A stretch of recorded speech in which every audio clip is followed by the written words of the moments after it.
Welcome,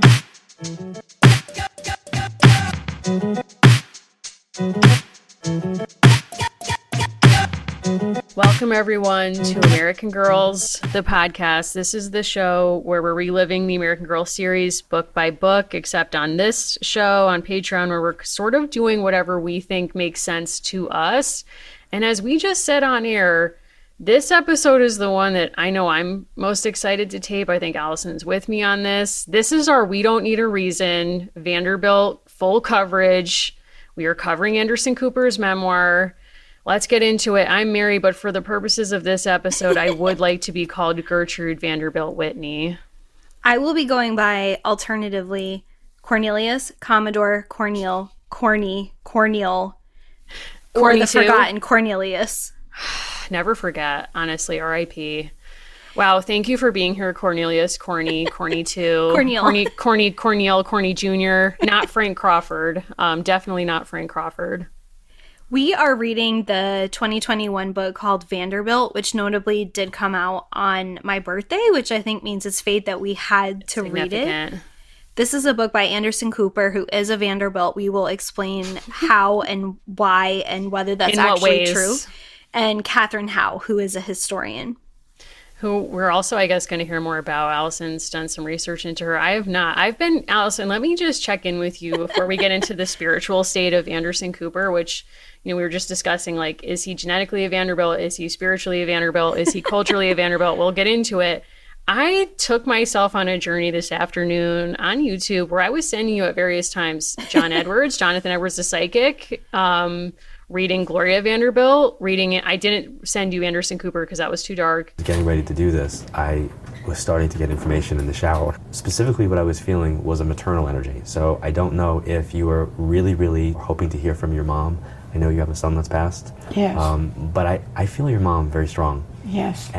I watched a clip of Gloria Vanderbilt appearing as herself on the Love Boat in 1977. Hello, I'm Gloria Vanderbilt. Welcome aboard, Miss Vanderbilt. You look absolutely beautiful. Oh, well, I've never seen a more gorgeous-looking crew. Oh, thank you. I was watching, like, documentaries. I rewatched the documentary with Gloria and Anderson Cooper, I think released in 2016. I think posthumously. It was right around the time that she passed. I am in a real state. You and I have read a lot on the Vanderbilts. We're in really deep. I don't know if we're allowed to say that you used to work at the Preservation Society. Absolutely, yeah. So I used to interpret 2 different Vanderbilt homes, and I worked up the street from a 3rd Vanderbilt home and arguably a 4th, depending on what you consider. I used to carry a Vanderbilt genealogy with me to work because I wasn't here to play. For safety, yeah, got to. For safety, I will say one of the questions that I always got at work is, so how is Anderson Cooper of Vanderbilt? And we will break this down very quickly for you. The first prominent Vanderbilt in what becomes the United States is Cornelius, or the Commodore Vanderbilt. He bequeaths almost all of his fortune to one son, which is William Henry Vanderbilt, notably not the namesake. That gentleman has a child who is also a William Vanderbilt, who again kind of perpetuates a lot of the fortune. His brother is Cornelius Vanderbilt II, also extremely wealthy. One of his children is Reginald Claypool Vanderbilt, who has a child with a Gloria, who then has Gloria Vanderbilt, who has Anderson Cooper. That was a real ride. And we should say that there are a lot of our favorite Vanderbilts who didn't make that basic summary. Yes. But I mean, the thing about studying the Vanderbilts or thinking with them is, like, they're sort of this weird anomaly in American life of, like, the first truly mega rich family. Like, a statistic that's in this book and in a lot of books about the Vanderbilts is that at one point in, like, the 1880s, I think, 1 out of every $20 in circulation belonged to the Vanderbilts. Yes. And so something to know about the Commodore Cornelius Vanderbilt is he actually has an overlapping timeline with Hairline, who we have been covering on kind of the main feed. And part of why that's significant is he actually plays both sides of the Napoleonic Wars, or I should just say multiple sides. And that is part of the origin of the family's wealth and its kind of mythos that they will do anything to become wealthy. He dies one of the wealthiest men to ever live in in the United States. And I would talk to people about the staggering sums of their wealth, and they would say, that's in our money, right? And I would say, no, that's in his money. So bare minimum, you have to multiply that number by 20, but you actually almost can't even conceive of the level of like pure actual wealth that they had, not just kind of the value of their estates, but the actual money that they had. And it's interesting because if you've been to the Newport mansions or any of these places where you can see remnants of their money, it's like these people had money to burn. Like almost literally, they could have burnt it. They would have been fine.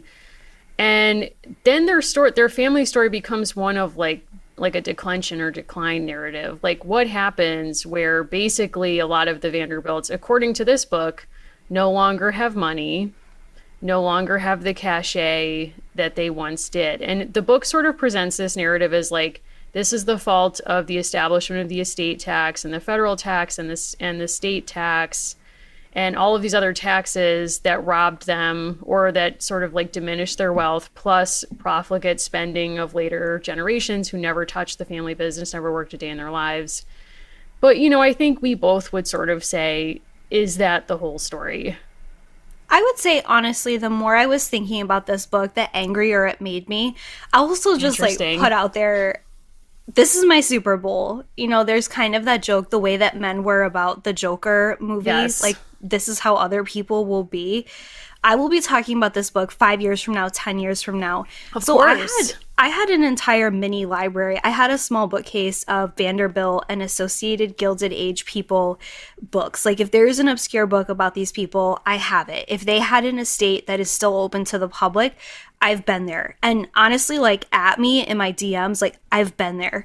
If you have been to the Biltmore, I've been there 3 times. So all I'm saying impressive. Yes. Well, sort of mentally ill, but the point being, like, I'm very interested in this family because I'm very interested in the stories that they tell about themselves and the ways that they talk about their wealth relative to each other. I think in the same way that people are not responsible directly for things their ancestors have done, but people do inherit trauma and they inherit privilege and power. And I think this whole flex of, well, the income tax, it changed everything, the Gilded Age came crashing down. We both spent a lot of time on kind of contemporary Vanderbilt Wikipedia. Many of these people, these descendants, are literally still royalty and or they have connections that are unfathomable to most people. I would also say if everyone in your family stopped working for a century, things are going to be different, but you are not an impoverished person. No, and it also, I think, plays on, in order to believe that fantasy, for this to be true, that they lost all of their wealth and all of their power and all of their privilege, you have to tell this to an audience that knows nothing about how investing works. True. And how, you know, like the fact that you can write off interest, the fact that, you know, there's all of these ways where you can hide money by investing it and have it not be taxed. So if taxation is really the villain here, rich people have figured out pretty quickly how to get around that. So, and I'm pretty sure the Vanderbilts would have access to that. It's actually interesting to think about the Rockefellers as a conduit here because they actually created early on. I don't want to put this on the Commodore, but I will put this on the Commodore, which is like he was obsessed with making money, but he had no relationship to, he knew he wanted to give it all to one son, so he wouldn't separate his fortune. There was no sense in how he passed that money on about how they had to spend the money or like even an infrastructure of wealth management that were like bringing in external experts to be like, and here's how much you should spend a year so you don't spend outside the principal. Like the Kennedys are famous for the fact that like they were all told they had a business infrastructure, and the Rockefellers, of people who were not in the family who were paid to work for a corporation that ran all of the business holdings that generated wealth for the family. Like the Kennedys famously owned a huge skyscraper in Chicago that made them a lot of money, at least in the past. So they would have people who studied finance who would be like, listen, your trust fund gives you, I think JFK used to get like $50,000 a year in the 1950s, which is whatever it is today. And he was told, like, do not spend more than this $50,000 a year and you'll be fine. So like there were people teaching them that. And so this sort of, I don't know if this is real or imagined, but Anderson's sort of setting up this framework from the beginning that's like, nobody told Gladys. We're going to have to get into the opening scene of this book. Yes. Which is at your yes. former workplace. But he's basically presenting Gladys, who inherits the breakers in Newport, and then her descendants are like living in the third floor. And that's where we start this book. And he's like, listen, what everyone needs to be aware of is that these people were not told how not to spend all their money. And it's Yes. like, what? So I want to start with what I think is actually one of the most brilliant turns in this book. And I know this is what students do when they haven't actually done the assignment, where they're like, you wouldn't believe the gem on page 1. You wouldn't believe the gem on page 1. It worked on me. It worked on me.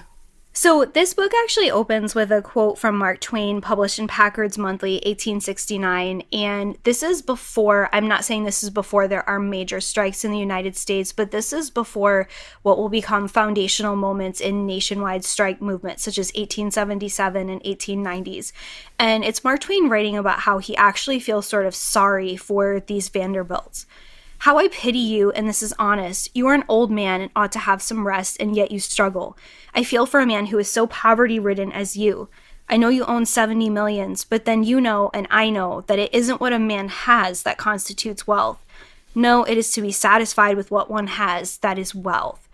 And I really love this as an opening because I think that this book is about generations of people who not just have great inheritances, but have this kind of poverty of imagination, and then other people in the family who do not. So when I gave tours of Anderson Cooper's places where his grandfather and great-grandfather would have summered in Newport, Rhode Island. And I would talk about how, like, the predominant people who get talked about in the Vanderbilt family are extremes. They are very talented at sailing, or they are very talented at art, or they are geniuses at something or another. And a common theme I would talk about is it was never enough. And if you can look at their house in Newport, which is called the Breakers, I would say to people, like, kind of flipping the expectation, this is something you do when nothing is enough.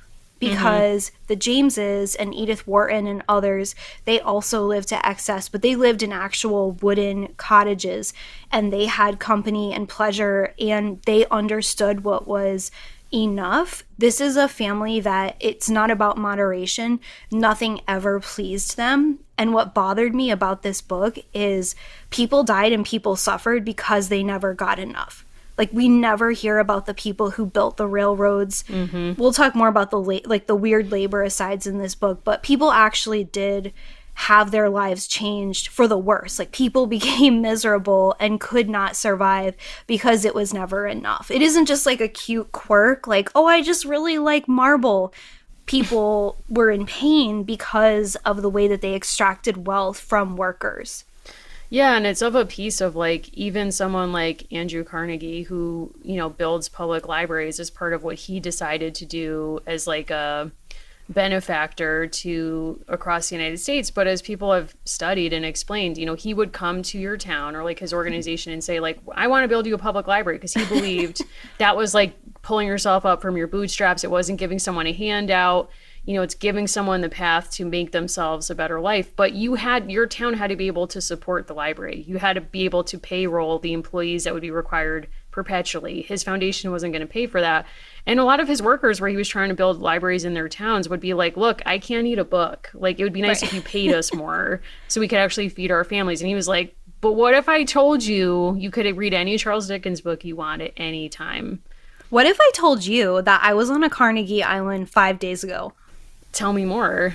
So at one time, I was in a National Historic Site, and at one time the Carnegies owned between 80 and 90% of this island. And when I heard that, I said, we're going, because the rich save the best things for themselves. That's right. That's never... That is right. That's never... That's absolutely true.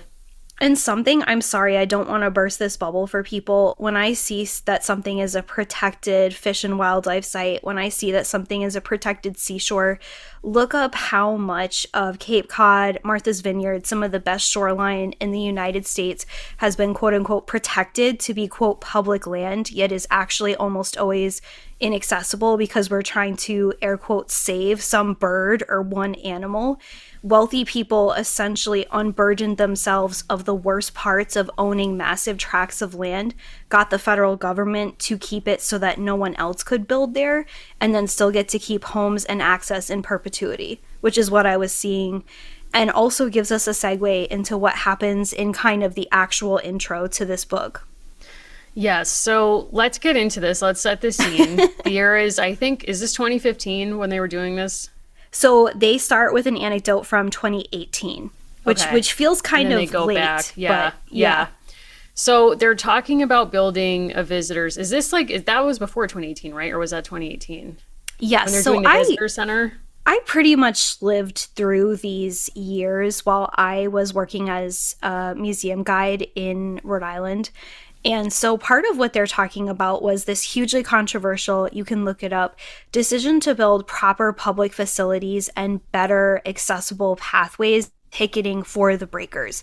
The Breakers is one of the biggest tourist powerhouses in the museum world in terms of house museums, and it is a major institution in Rhode Island for tourism. And the people who were selling you tickets that were between $25 and $35 a pop, depending on your package, were doing so in unsafe tents a lot of the year. And we lacked adequate facilities, particularly for people with disabilities, to go to the bathroom prior or during a visit. So they wanted to build a proper visitor center. And this set off a series of controversies, primarily but not exclusively with Vanderbilt descendants who were still residing in an apartment outside of public view. It was sort of like the worst kept secret. People knew that Vanderbilts lived there, and it was a thing that you weren't supposed to kind of bring up, but everyone knew it, and then you could talk about it once it was on the table. And you might say that the call was coming from inside the house. When they wanted to build this visitor center, the book lays out that Gladys in particular, who's named after her own mother, yes, Gladys, who had inherited the Breakers from her mother, she and her husband built the Breakers, right? I always lose track on this, but so Gladys's mother married an Austrian or like a royal of some kind who was like name in history rich, money poor. Yes. And when she inherited the Breakers, she couldn't afford to keep it.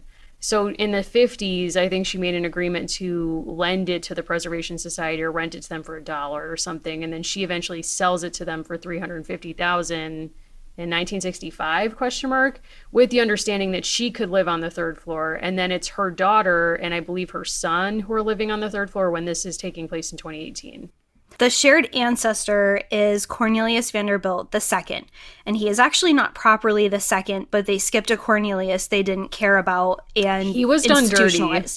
And there is a chapter on that, and it you could write a whole book on that. But that Cornelius Vanderbilt marries a very famously devout and almost Puritan level woman named Alice Claypool Gwynn, and they meet while teaching Sunday school, and they have many children. One of those children is Reginald, who is the direct ancestor of Anderson Cooper, and another one of those children is Gladys, and she marries a count and becomes a countess. One of their children is named Sylvia, and from Sylvia comes Paul and Gladys Sapari. So they are the people who are still residing there. I have ridden in an elevator with them. Oh my God. They are honestly very kind. They are very unassuming people. Part of this, I think, is larger debates about sort of who owns these places were playing out on a very large scale. Would it have hurt anyone to allow these two descendants to still stay in a basically very moderately furnished apartment above the rest of the property? I don't know. There are claims that go all different directions that it was structurally unsafe, that there were major upgrades that hadn't happened. I have heard so much misinformation on both sides. To be honest, it is really hard to know. I will say the reality is that they had a very good gig, that as long as they were sort of quiet, no one said anything, they had overstayed their legal welcome. That is a reality. They had overstayed what the contract was. However, my understanding was that people were so fond of Sylvia and Gladys, you also have to understand that a lot of the caretakers were second or third generation. So you have these parallel lines of people whose own parents and grandparents had grown up with their parents and grandparents on these properties. All of this national spotlight really changed that dynamic. So what was the arrangement? Like, did they have to leave by a certain date so that they could use their apartment space for museum space or to do the upgrades that they're talking about doing? So it's interesting because I brought up that other national seashore partially because it is extremely common for people who are formerly very wealthy to essentially give up a major thing that used to be an emblem of that family's wealth to a public entity or a nonprofit entity because they can't afford the taxes, and really no one could. But often there is some kind of deal that for some extent of descendants, people will still have access to that thing in a private way. And on this island, like just this same exact thing playing out, there were descendants and grandchildren of people who had signed agreements with the federal government. And these people in the 2010s were basically saying, I take it back. I want this land to be private. I want it to be just mine. I don't agree with what my ancestors did. The reality is you made a bargain. You couldn't take care of this thing your family owned, and your ancestors stopped being able to take care of it. And some people want the credit of it being, quote, open to the public good, but they can't actually maintain it themselves.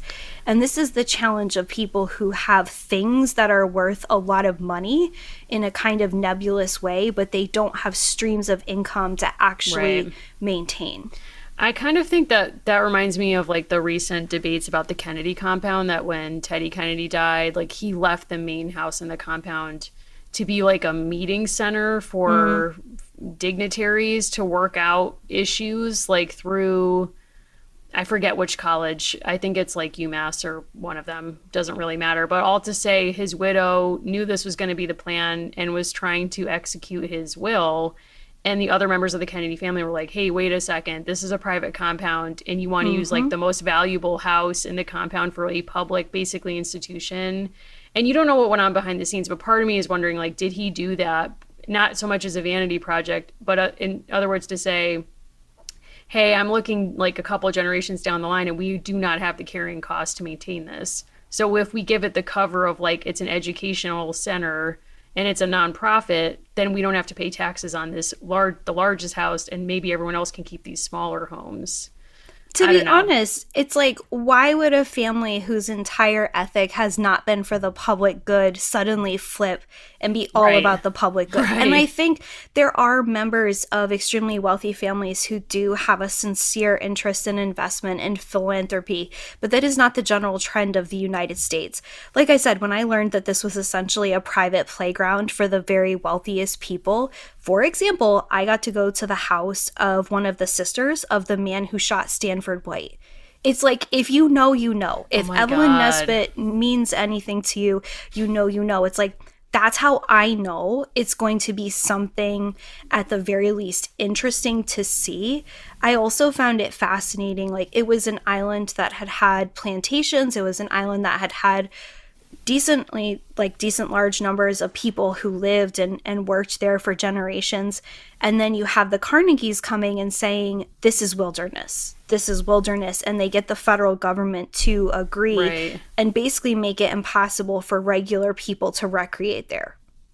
Right. Yeah. And I mean, that story is everywhere. Like, if you look at the history of New York City, too, like creating the bridges on highways that are too short for city buses to pass underneath prevents people from the city, and particularly impoverished people who don't own cars, from going to the beach, like from going to recreational spaces for middle and upper class people. So, I mean, it's literally built into our lived environment all over the place. But I think Newport is like such a shocking example of it to see in person. Like, when you stand in front of the breakers, it does take your breath away to be there. But also this image, so we want to come back to the turn. So yes, the thing that they do at the beginning of the book, we're getting way too deep here.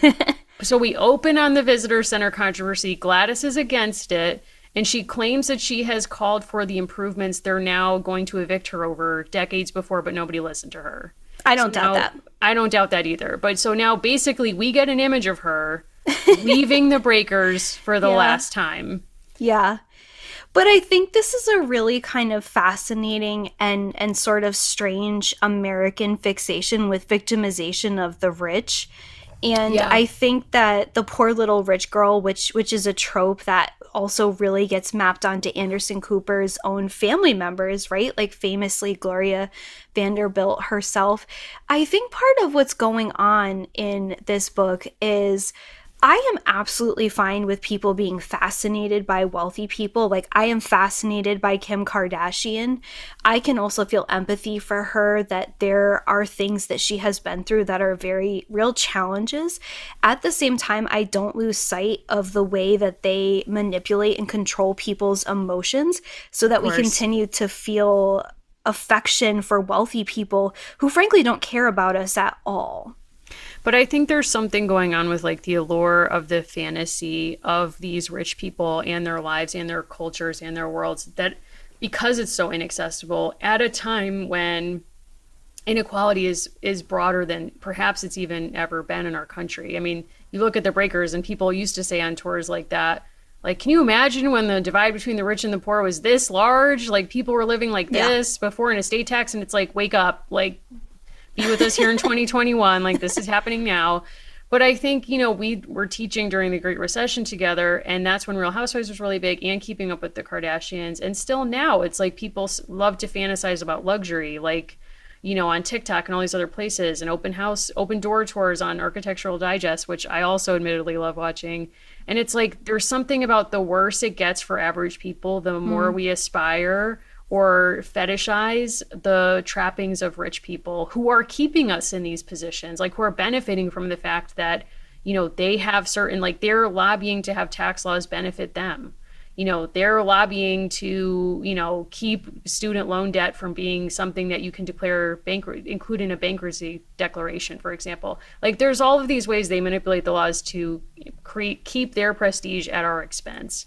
And yet, when a Kim Kardashian, you know, product launches, people can't wait to support her because they feel invested in her success, even when maybe she's not invested in your success in the same way, or she doesn't even know you're alive. Not shading Kim specifically. No, I know. Not about her, but you know what I'm saying? So it's like there's this image of Gladys leaving the Breakers with her possessions for the last time in trash bags. And she's walking by the gift shop and she leaves through the servant entrance. And that's it. And before this, we have scenes of her like literally fighting over sleds from the 1910s that have been in the attic untouched. And basically she has to prove that her family objects are hers and not things that have already been deeded to the Preservation Society. And it is a very sympathetic image. Like, this older woman, like, this is all she has left. Like, she lived in the Breakers and she's leaving with trash bags. Like, it is like a thing a student would do, to be like really pull on the heartstrings. Like, Shonda Rhimes would do this. Like, this is how the movie opens, right? But it is a fascinating image that's where they start. And I actually thought that was a really smart move.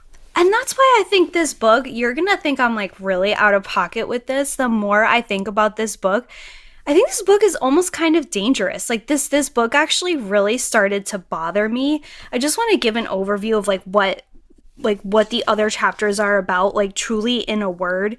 The first part is about like the escalation of this family, like, into tiers of higher society, getting kind of accepted begrudgingly by other extremely wealthy people whose money is only like a century older than theirs. And part two, which is labeled The Fall, I think is a misnomer. I understand what he's trying to do. The first chapter in that section is about the women's suffrage movement. The second is about the sinking of the Lusitania and the Vanderbilt who succumbs there. The next chapter is about the America's Cup. Then there's a chapter about living in hotels, a chapter about Truman Capote, Why not? and finally one about The Wiz. Here is why I think this book has a kind of danger for our moment. In a period when people are unionizing in unprecedented ways, this book actually allows you to think that these people are kind of silly and harmless, and that bothers me. I think that's right. And I also think the bigger harm is that he prefaces the book by saying, I was raised as a Cooper, and we never talked about the Vanderbilts. And I never wanted to be sympathetic, to see them as sympathetic, or to be known as a rich person or this and that. And I was obsessed with making my own money from the time I was 12, and I was a child model and all of this. And yet, what does this book do? It turns his entire Vanderbilt family into objects of sympathy. Even the half of the book that's called The Fall, by the way, is not really about their fall. It's about like, it starts with Alva like ascending to the top of society. But the book ends with a very sympathetic depiction of his mother, which I understand. No one is going to like trash their mom in their memoir unless you're like, I don't know, Frances Bean and you're writing about Courtney Love. But like, I mean, there's something going on with this where I think like there's a major through line of this book, which is that there are major mental health issues in this family or things that have not been addressed. Yes. Or like the language of mental illness has been weaponized to de-escalate someone who is challenging power within the family. Like famously, the first example, which is weird that he bumps on this, but then doesn't return to it later, is that the original Commodore, his first wife, didn't want to move from their original home to like this bigger home that he wanted to use to flex his wealth. So he had her institutionalized. Yes. And when she got there, they were like, she's not crazy. We don't know why she's here, and they sent her home. But they've moved in the interim of this. And Anderson and the co-author are basically like, isn't this horrible? And like, this probably did create a mental health issue in her, like the trauma of this. This is a family, like as you were saying at the beginning, trauma is inherited. There was so much trauma inherited that he never acknowledges as something that's clearly been inherited, even by him. Yeah. I will just add, so the co-author is a woman named Catherine Howe, and so she has a PhD in New England Studies from Boston University. She and her husband have been faculty at Cornell University. Her husband is an economic historian named Louis Hyman, who wrote the book called Debtor Nation. Here's where I don't want to read this book ever again. I want to know how this book got written. She and her husband are part of an elite group called the Springfield Street Table. They are people who play poker and do other like rich adjacent people things in Cambridge. Matthew Pearl, who wrote the Dante Club, is also in this book. Catherine Howe is a descendant of two different prominent women from Plymouth and Salem.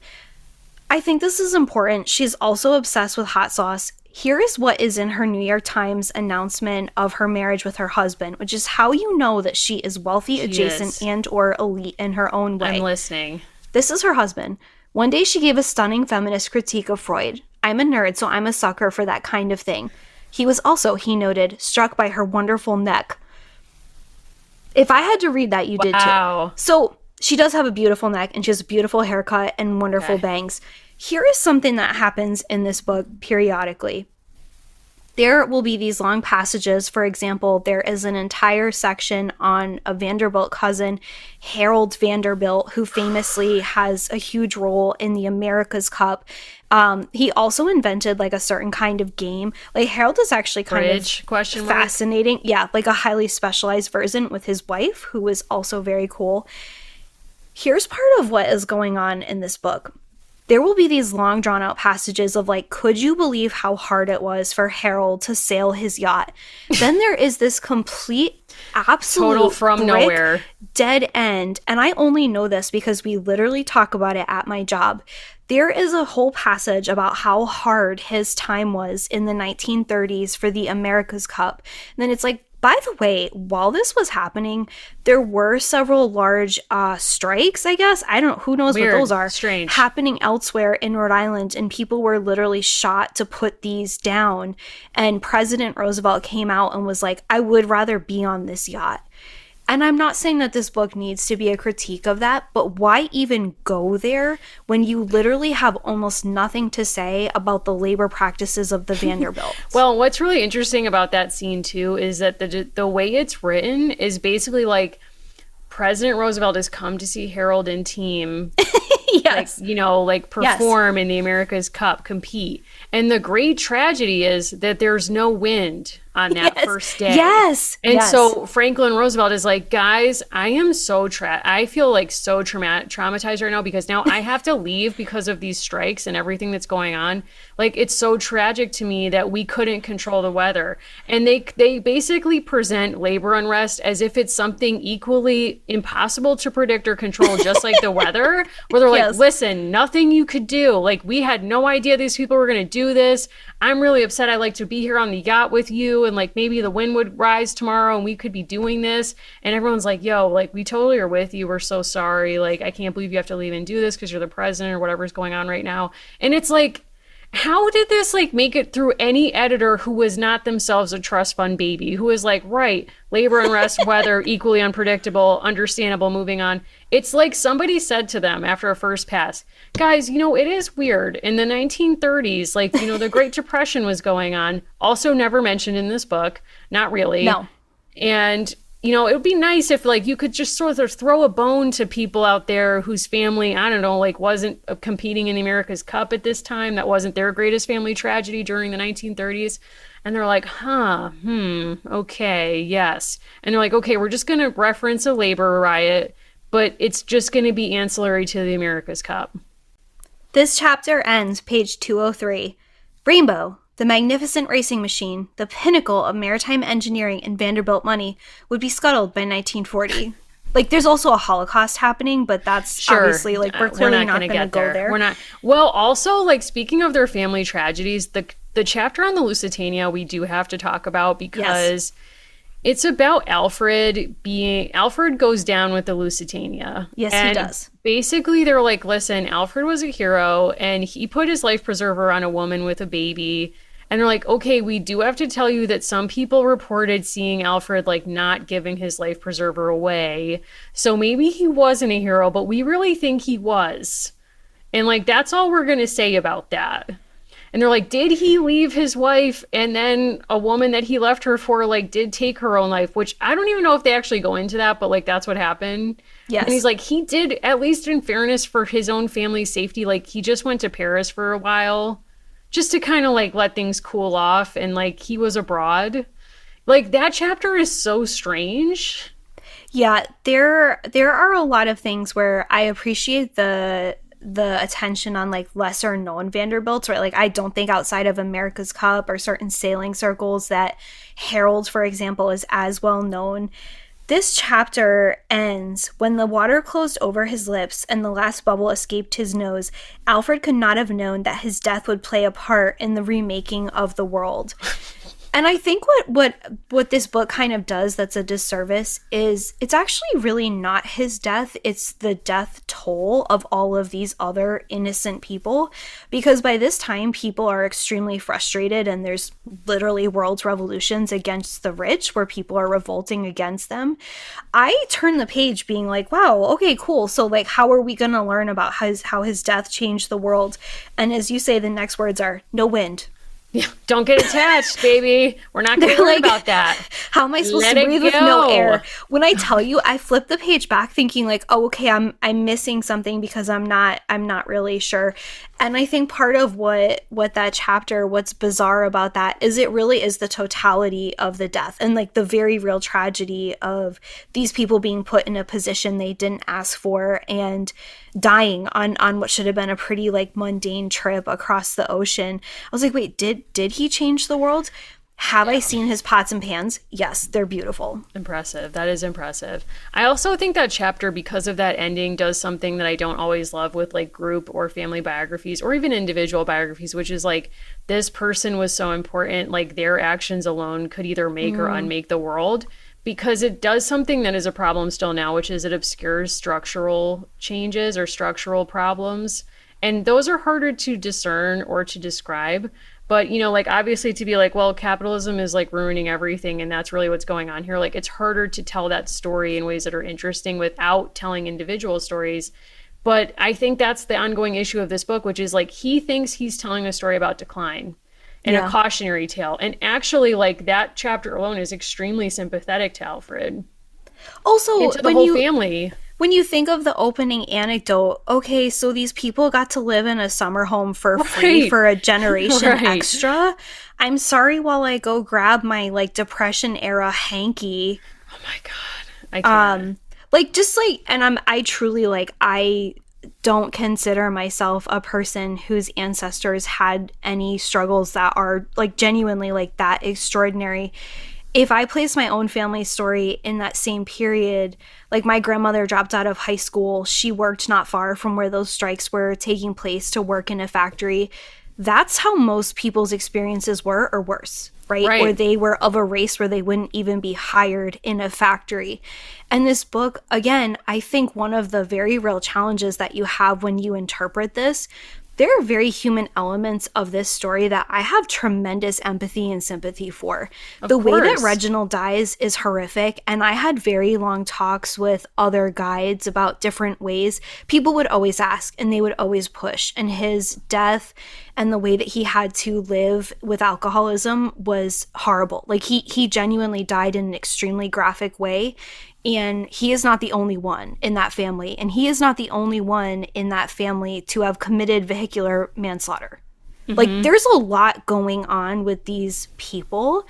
And I think part of where Anderson Cooper shows that he is actually a Vanderbilt on some level is not actually going there. Like, that is the thing that makes him the most a Vanderbilt. But writing this book is also what disqualifies him from being a Vanderbilt. Yes, being willing to discuss money, frankly, and in open terms, disqualifies him. And he does that at the end of the book. He talks about the fact that his mother inherits from Reginald, who died, as Allison just said, very tragically and genuinely horrifically. Like, that scene was really traumatic to even read. And even though I knew it was coming, and, so she inherits $4 million, which he says in their money was $50 million. And spoiler alert, she loses it all over the course of her life. And by the end of her life, she's fortunate that Anderson has done well for himself, because she can call him up and say, Anderson, like, he calls her and says, I got a promotion at work.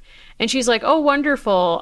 So unrelated, I need $50,000 for Chinese screens for my living room, which she then discards after a month, or wants him to take back and put in his basement. So, I mean, she has nothing at the end of her life. And she's sort of joking with him 2 weeks before she died, like, oh, ha, ha, ha, people are going to think you're inheriting, like, the Vanderbilt millions. Like, little do they know.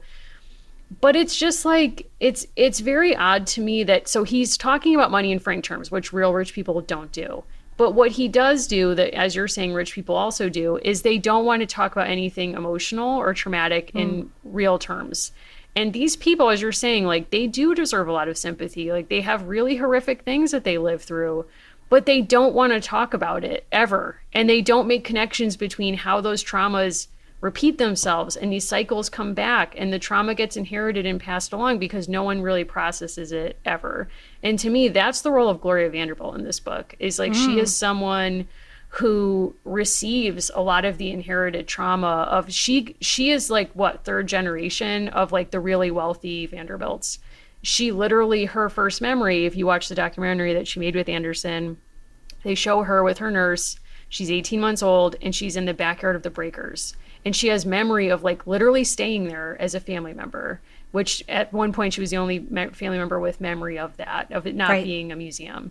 And so they show this photo of her, and she said, yes, this was the day my father died. I was taken there so that I wouldn't be around, like, all of the sadness. They take her away from it instead of, like, having her in it and having her, like, trying to help her process, even not as an 18-month-old, but as, like, a young girl, as a woman. And immediately it's like, well, take her out of it. Just push it away. And she, like, talks about these very real traumas in her life. Like, she goes through this very famous trial where her nurse, like, actually her mother's mother is so nervous that her mother is going to remarry a, like, Bavarian prince and take Gloria away from the United States and not raise her as an American girl, like, pun intended, that she goes to Gertrude Vanderbilt Whitney, who later finds the Whitney Museum, and says, like, basically, like, SOS, please help. And they hatch this scheme, and there's a trial, and Gloria gets raised ultimately by Gertrude. But basically it's like, okay, all of these really serious things happen. And she has, like, if you need to look up video of her, because it's truly the only way to understand it. She speaks like a porcelain doll would speak. Mm-hmm. Nothing lands on her. She's like, yes. And also famously, she had a son who took his own life in front of her. And she describes this scene, this moment in her life in the documentary, and says, as I told you before, she says, yes, I took to my bed and I cried for 3 weeks. And then I've never cried in my life since. She was like, I don't know. It's like my body can't produce tears anymore. And she just says it like, this is a totally normal thing. This is a totally normal thing that happens when tragedy and trauma happens to you.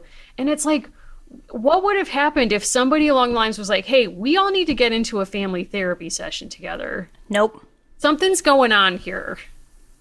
It's But like, if you think about it, if the Commodore had not been a megalomaniac and had not Right. acquired approximately $100 million over 150 years ago, if he had not made the decision to give one son almost all of that fortune because he didn't believe in dividing it and certainly didn't believe in setting his daughters up with more than just like what is actually a small sum in the scheme of things even, we wouldn't be here. We wouldn't be having this conversation. And I think we can like rack our brains all day. This is why some of the controversy around someone like Kim Kardashian is not interesting to me. We turn ourselves over and we do all of these mental gymnastics because we are taught that rich is good when it's just not. And it's like we're racking our brains trying to find all of this moral goodness in these people who just have money. Like, that's all Right. there is to it. Right. They have money and then they don't. And there is nothing inherently good or bad about that status, except if you are a billionaire, there are morally dubious attachments to that because you could not have made that purely by your own self. yeah, and it's interesting because Gloria would always say, like, she had this sort of like blindness of her privilege. Like, she didn't understand that everyone didn't have the money that she had because everyone around her had this kind of money. But she would also say, I have this blindness about what a family is because my mother and father were never at home with me. So I didn't know what a family was. So like her whole life is like trying to recreate a family that she never knew or like had an idea of as a child. But then, as a lot of rich ladies do, she takes up art, which, like, for better or for worse, her art is somewhat interesting because she makes things like dream boxes where she puts, like, bound letters she finds in, like, a lucite box, and then she's, like, painting all this stuff. And weirdly, she's raised by Gertrude, who's actually a very accomplished sculptor, but they never like knew each other because they don't talk about emotions or anything real. So she, like, later is like, yeah, she's been dead 70 years. I wish I could have talked to her about painting. And it's like, you lived in her house. Like, you know what I mean? It's like, it's just crazy. But you can kind of see in her artwork that she keeps replaying her own past, which is like a classic move of someone who has not processed trauma. There's like some quote that's like, your history is your hysteria or something like that. And there's a difference, I think, between a genuine interest in your genealogy and your family's history and then someone who's like, I'm obsessed with my family trauma because I never dealt with it. So I'm going to she keeps like saying in the book and in other things I've seen of her, like, yes, I just keep seeing scenes from my childhood all the time. And it's like it's just happening. And like, there's just something about her. And then you can kind of see Anderson as a person raised by someone who's so wrapped up with their own stuff that of course he feels like he has to be a child model or do whatever job a 12-year-old can do because his dad's dead and he's worried about his mom like buying $50,000 screens and she's not going to have any money. Although of course she invents the jeans line, which is another thing that almost makes me wonder is like Gloria Vanderbilt of Vanderbilt, because there's like a question about like, would the Vanderbilts have started a jeans line that's based on the privilege of their own name's cachet? Absolutely. Yeah, Absolutely. I think so too. Because they wanted to be known, but I think where this book does have some really interesting insight is, what is it about a man like the Commodore who grows up really like in the shadow of the revolution? Again, like very much actually like Caroline. What is it about him as a patriarch that creates a family that wants literally to be part of a global aristocracy? How does that happen? And I think honestly, a lot of who I was thinking of towards the end is people like Lori Loughlin and the different ways that people try to get credibility in our society. Because people were saying, they're so wealthy, right? She's married to the guy who makes Massimo. Why do you need your daughter to go to USC? And I was thinking of my very good friend from high school who USC was her dream, and she got in and she had this amazing experience, and she had, certain privilege, but also I think to a much greater degree than Lori Loughlin's kids, she could say she earned it. With these people, right, who don't necessarily have college degrees. Maybe they don't have the intellect on their own to get these things, but they're desperate for a certain kind of access and a certain kind of credibility in society. They will stop at nothing. And if it takes money, if it takes cheating, like, Commodore Cornelius Vanderbilt is not an ethical person. He famously screwed people over and over. And whether it's apocryphal or not, there is a story that upon the reading of the will, his son, who inherits almost everything, nearly collapsed on top of the family piano. Now, if you have a family piano in that time, like, things are like this big, beautiful piano, like, things are going okay. I'm not saying we need to just feel bad for him, but he at that time knew that he had access to more money than the U.S. Treasury and felt the weight of that kind of bearing down. And I think if there is a lesson in all this, it's like, being this rich does not make you happy, and it does not make you good. So what are we doing? I mean, yeah. I mean, but seriously, like, what are we doing? Like, when you look at someone like Jeff Bezos, like, he has so much money now, it's absolutely insane. Or like Elon Musk or all of these others, like, now, like, it's not enough for them to colonize, like, culture. Like, Alvo and others were buying whole rooms from European, villas or whatever, or marrying their daughters off to royalty and getting cachet that way. I mean, they're trying to colonize space. Like, what's happening now? Like, the stakes are, like, very strange and different now. And then what's so interesting to me, I keep saying things are interesting, is that someone like Grimes then goes to TikTok, and we all go to TikTok to like find and seek different things and experience different things. And a lot of what she talks about on there is the fact that she feels as though she's being bullied on the internet. And I think about the celebrities who are able somehow, it's something inside of them. You don't see them in tabloids. You don't see them appearing in these kinds of stories. They're not on social media seeking validation. They are actually just enjoying the luxury that makes sense to them in private. And if you travel to like different parts of this country, there are places where very wealthy people go that you don't know about. And places like Montana have kind of become a cliche because, the Kardashians and others go there. But you're not going to actually know the places where the very wealthy are sort of tucked away. You can drive even 2 miles from where the Vanderbilt summered, and there are extremely wealthy people there who are hiding in plain sight.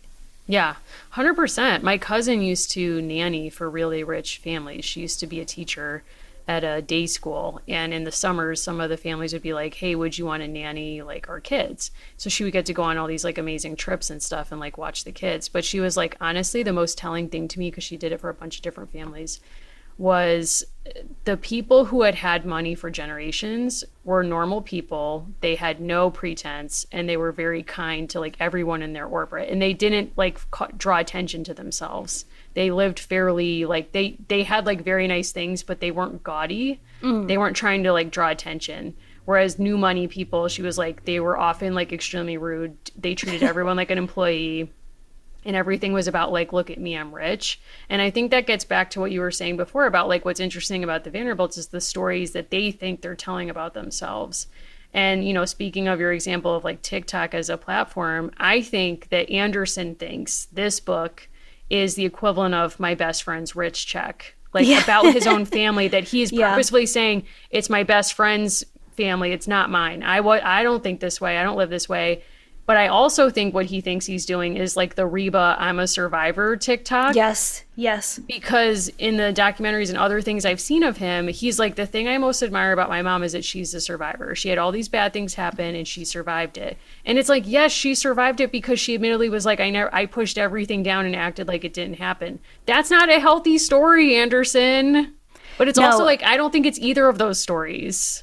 It also ends, I think, with I almost said the acquisition of his son, which is absolutely not correct, with the birth of his son. I'm thinking of like mergers and acquisitions. We get this story about one of the famous Vanderbilt mausoleums being broken into, and this notion of like, what is this family actually worth? And he takes us on this kind of, I think, beautifully written tour, he and Catherine, I should say, and I have to imagine she actually wrote most of this, of like the ghosts, right? Like the ghosts are not in the cemetery. The ghosts are all over New York City because their properties are not there anymore. And he writes about all of the different ways that he thinks about his son and that he hopes that he won't be a Vanderbilt. And to that I say, we have literally 1/1 millionth of the platform that he has. And if I had that kind of cultural capital and cachet, and I had a child who was born into it, I would use it every single day. Mm-hmm. And I think he does use it. And I think it's a lie to say that you don't. And if you know that people listen to you, even if it is only a Patreon, that is, again, a 1/1,000,000th of what everyone else who's a Vanderbilt could have if they did this, you have a responsibility. So to act like, oh, well, we're not really Vanderbilts, we're not really this thing, it's not true. Like, my parents weren't going to the debut of The Wiz off of their parents' jeans empire. And neither were yours. I hate to break it to you. Well, the scene where she talks about, like, yes, when Gloria says, when my father died, the day my father died, I was 18 years old, and I was taken to the Breakers as, like, a place to sort of, like, be held. And it just reminded me of, like, my grandmother, Fluffy, was roughly the same age as Gloria Vanderbilt. And her father died when she was 3 years old. He dropped dead, and he was like a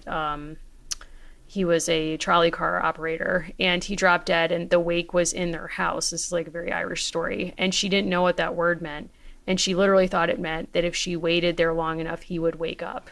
And like that's like a window into like trauma that she did and did not deal with in her own life. But you know, all to say, like, it was also a piece of that story was my great grandmother worrying how she was going to feed them, how she was going to take care of them, because she was from Ireland. She had no one here, like no money other than what her husband gave her. So she had to like get a job as a cook in a hospital. And like, that's how they survived. Whereas Gloria Vanderbilt's like literally at the Breakers.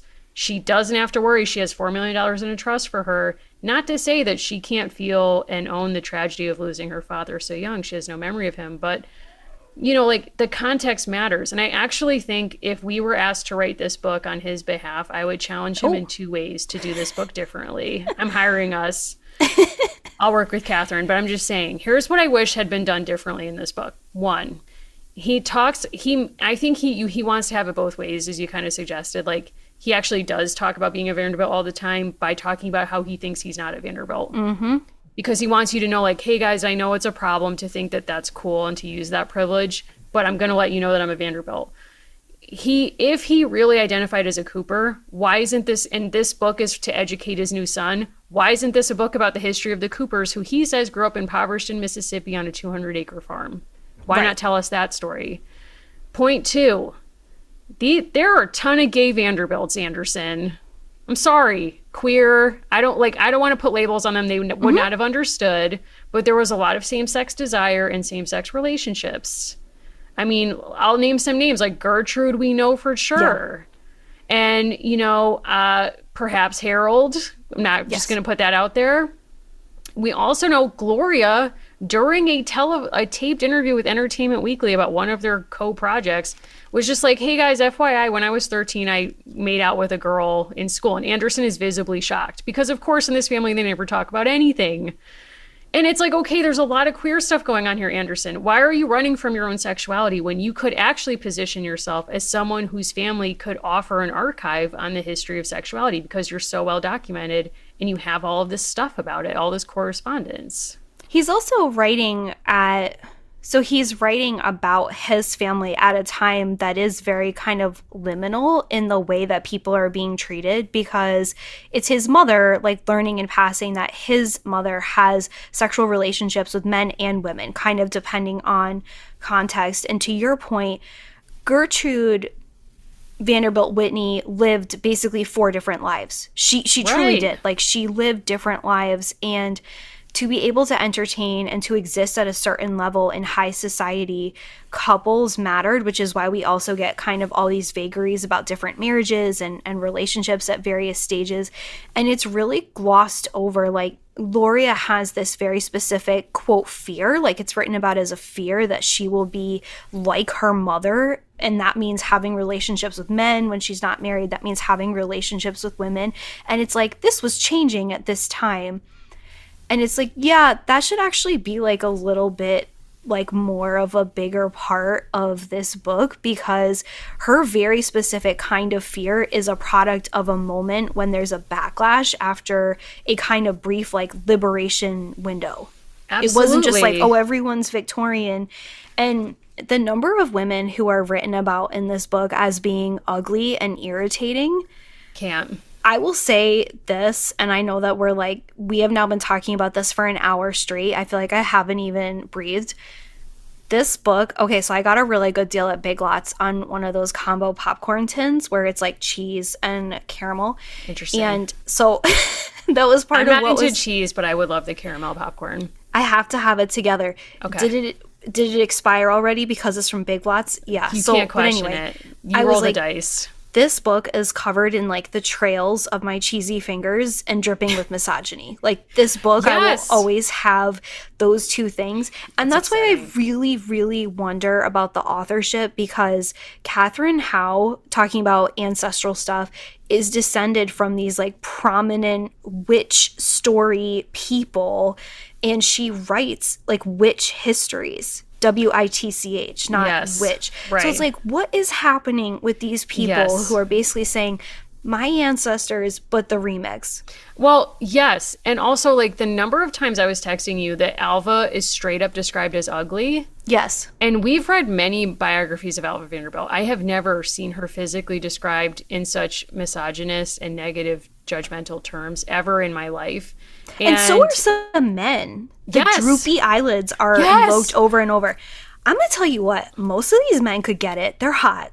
I was actually going to say that about the women. Like, I mean, I think Fair. Gertrude, I think Gladys, I think they're both 10s to me. Yeah. But, like, I agree with you. Like, there's a lot of the men, too, that you look at. So, like, if you read this book and then you want some intellectual or, like, aesthetic whiplash, then go look up the photos of the people that they're describing in these terms. Because Yes. you're like, wait a second. Because I literally was doing this where I was like, wait a second. I know what William, like, WK, like, looks like. And then I'm looking him up and I'm like, wait a second. This isn't right. Because he's one of the people that he's like, of course, he had, like, the Vanderbilt droopy eye. And you're like, what? And you're like, I didn't think that was an accepted family term. But these men commanded a room, and that's actually why it makes it even more fascinating that they married, like many men in this family married notable Southern women who were not thought of as society beauties, but forces. Like they were looking for something different. They weren't looking for sort of people who floated along on a superficial level. I will also say, like, if you're still writing about the famous, like, late 19th century ball where Alice, who's one of the direct ancestors, comes as God. electricity, we're all past it. I've seen the dress at the New York Historical Society. I made a special trip. The place where I used to work at, we had the original book that contained the photographs, like the famous photographs from that party, which was used to kind of signal that they had arrived in high society. I will just say this, like, so I did go on a 6-hour guided tour this week, and that's part of what's shaping my strong reaction to this book. So I don't know why I'm being so cryptic. I was on Cumberland Island, and that's where we did the 6-hour tour. That was the famous, I know it's not Carnegie, I know it's Carnegie. That word feels icky to me. You can unpack that later. I don't know.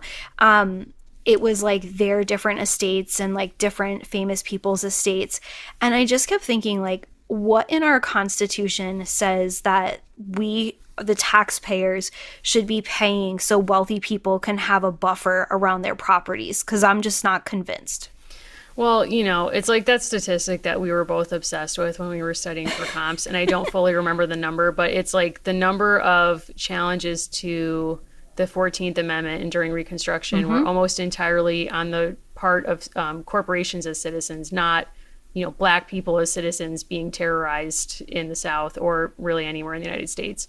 I forget the exact number. I think it was a percentage, and it was over 90. Right. So it's Yeah. like our national history is bound up in protecting business interests at the same level and now like far exceeding the rights of actual human beings. So that doesn't actually surprise me. But what sort of surprises me is like, why do people keep romanticizing, including us, frankly, nostalgizing stories of people whose, you know, lives and actions are not in the interests of people whose lives look like us or look like ours. And, you know, I think it's fine to have a healthy interest in the Vanderbilts. I don't think we're going to stop being interested in the Vanderbilts after today. Clearly, we could do this episode for like 5 hours. But it's like, I don't know. I mean, people can see things right in front of them and still feel like it doesn't affect them or it doesn't move them. Like, look at the news about vaccination, look at the news about climate change, like pick any of this. And, you know, it is sort of like a fascinating phenomenon. Like people don't feel motivated to act. I watched a TikTok about what they were calling the Rob Kardashianification. Oh, God. Listen, hear me out. I'm scared. Of certain members of the Disick family and the West family.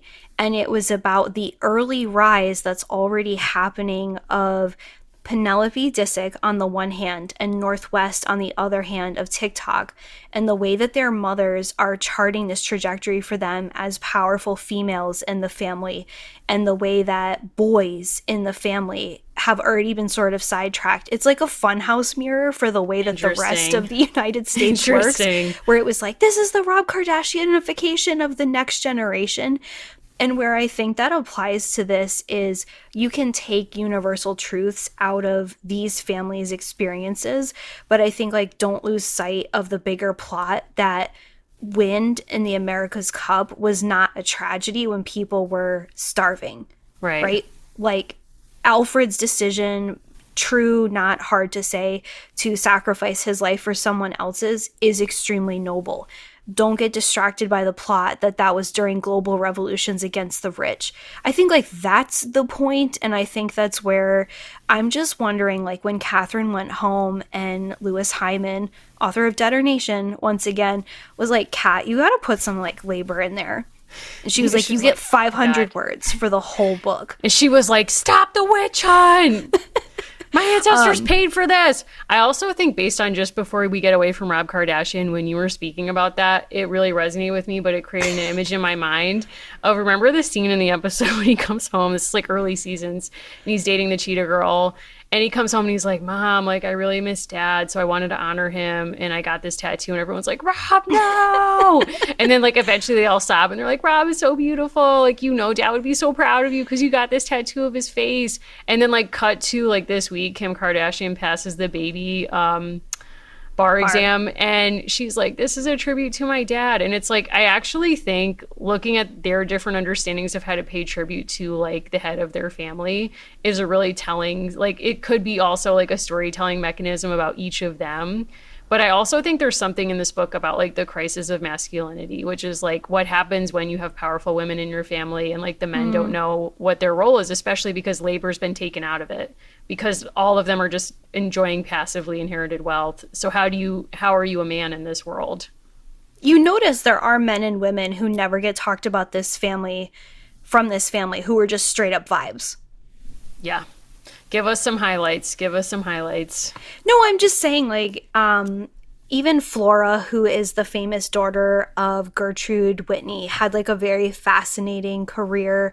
Consuelo Vanderbilt, who was famously married off and ends up living at Blenheim Palace in England, had two brothers, one of which was Harold, another of which was a namesake named William.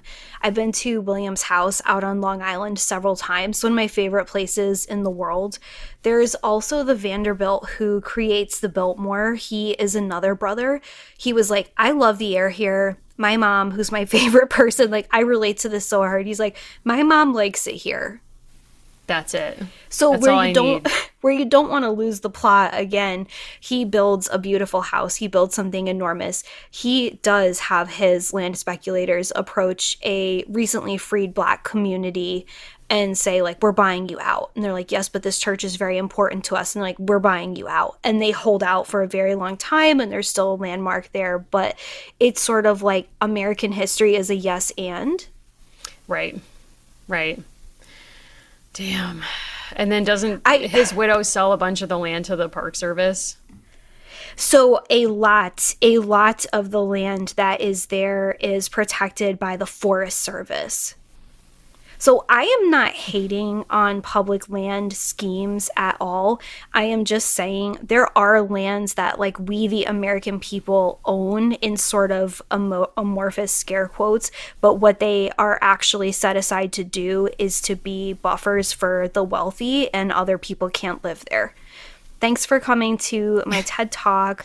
I will be speaking for 2 hours next week about the Vanderbilts. I love it. I feel like for a future Patreon, we should do a live event where people can just give us topics and we have to talk about them for 1 minute. Okay.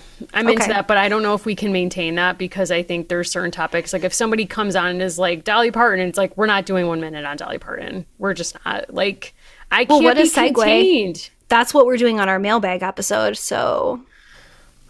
What a beautiful time to be alive. Yes, we are doing our mailbag episode upon request. Thank you for requesting it. I have not seen the questions. Allison's going to fire them at me, and it will be a lot of fun. And thank you all for tuning into this Patreon episode. You can tell that this history is our hysteria, and we will talk about the Vanderbilts at the drop of a hat. We don't need a reason, or really any Gilded Age people. We haven't even talked about, because I haven't had time to watch it, the Julian Fellows preview to the Gilded Age show, which is out January now, 24th.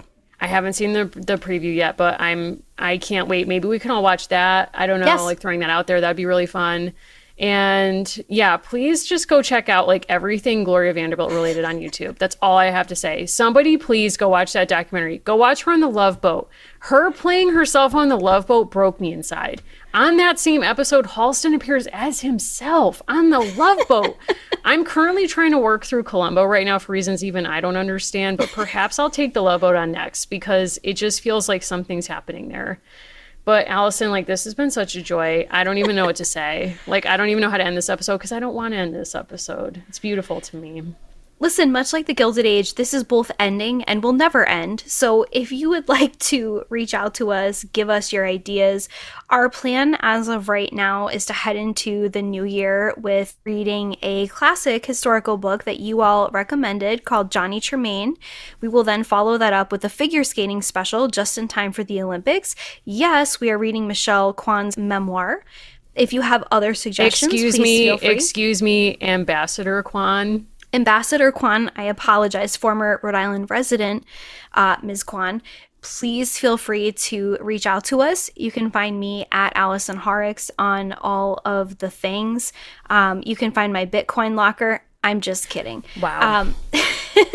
Mary, where can people find you? If you have weird insider knowledge of the Vanderbilts or really any rich person, please contact us. And please contact me at Mary Mahoney123 on Twitter or at Mimi Mahoney on Instagram. We can't wait to see where this is going. I'm like truly, first of all, I got confused. I thought Johnny Tremaine was My Brother Sam Is Dead because I just had the vision of that cover of the book with like the hot guy in the cover of the book. That is not Johnny Tremaine. Okay, so I've readjusted. I understand now it's a different book. I'm prepared for that. And I'm not prepared for Michelle Kwan, but I'll never be prepared for that. So we're so excited. Please join us again on our next episode. And thanks so much for supporting this community. Thank you.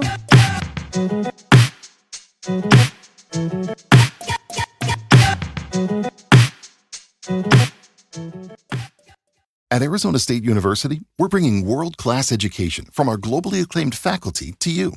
Earn your degree from the nation's most innovative university. Online. That's a degree better. Learn more at asuonline.asu.edu.